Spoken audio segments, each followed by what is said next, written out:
Jose sold 60% of himself in this tournament on the marketplace, on the 2+2 forum. So there's a lot of people out there who are about to have a nice payday off Jose. And as some people are aware of in the world of tournament poker, it is not irregular for players to sell off either privately to friends and investors or publicly via Twitter or the marketplace on 2+2 and various other forums. So it's always cool for me to see a guy who is practicing some bankroll management, you know, but also giving himself a shot. You have to have a lot of money in your bankroll to afford $3,500 tournaments if you're conservative. Some people shot take with $10,000 in their bankroll and they just play it anyway.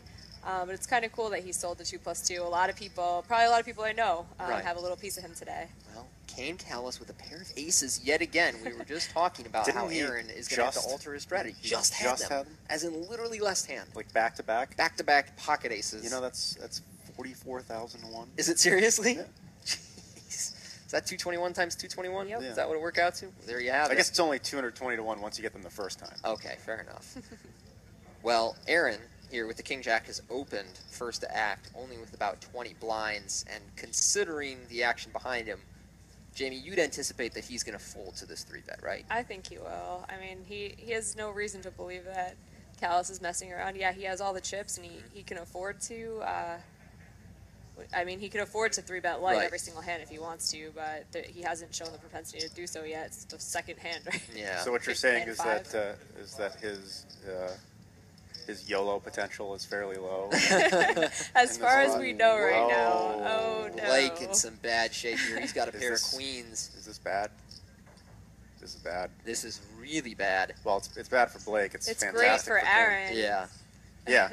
Yeah. Aaron's gonna have no. I mean, unless Blake somehow flats this and Aaron thinks that he can pile and pick up a bunch of chips, I doubt that's ever happening. Guys, I think it's worth to ask the question. This is way too big. That's what I'm thinking. 3-bet here. Well, he's 4-betting. 4-bet. Sorry, this is way too big of a 4-bet here. I think it's even worth asking the question. You know, exactly how should we play this in Blake's situation?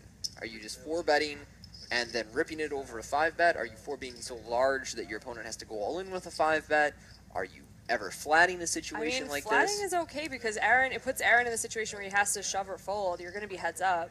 Oh, and there goes one of his queens. But like this 4-bet is just enormous. Ginormous. It's huge. He's committed himself. You're never getting bluff 5-bet here. No. And if you're not folding, you need to let yourself get bluff 5-bet here.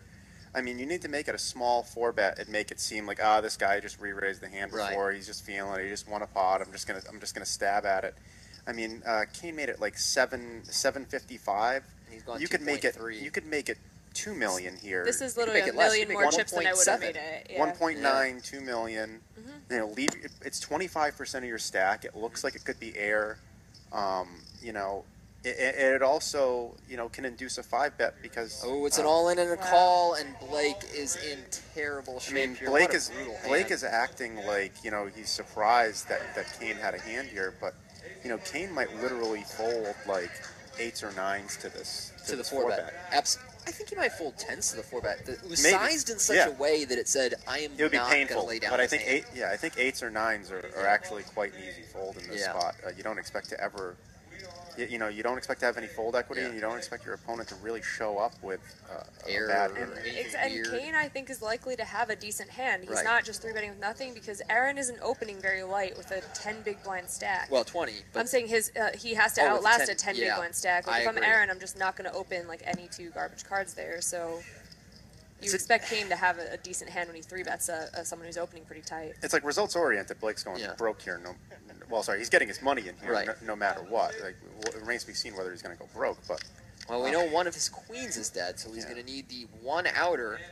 Or a flop like that. Yeah, you know, a jack or running spades would do Blake well here. So he's gone from about 20% equity to 27% on the flop.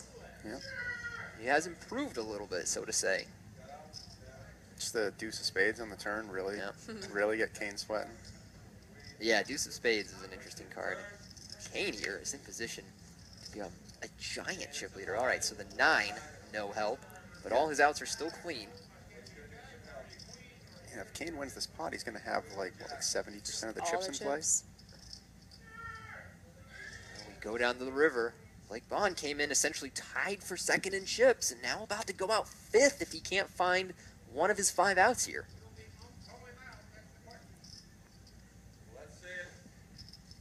Go to a river.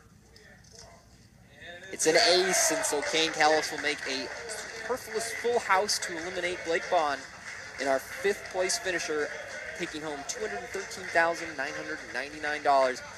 Guys, what a terribly disappointing ICM finish. Disaster. That really was. Like, he should be laddering 2 places almost all the time with these stack sizes. Yeah, what an awful finish for Blake. And now, you look at Jose and Aaron, who have made a free. Life. They've made a free 85,000 now, and one of them is going to get another 50 on top of that. That's right. Because one of them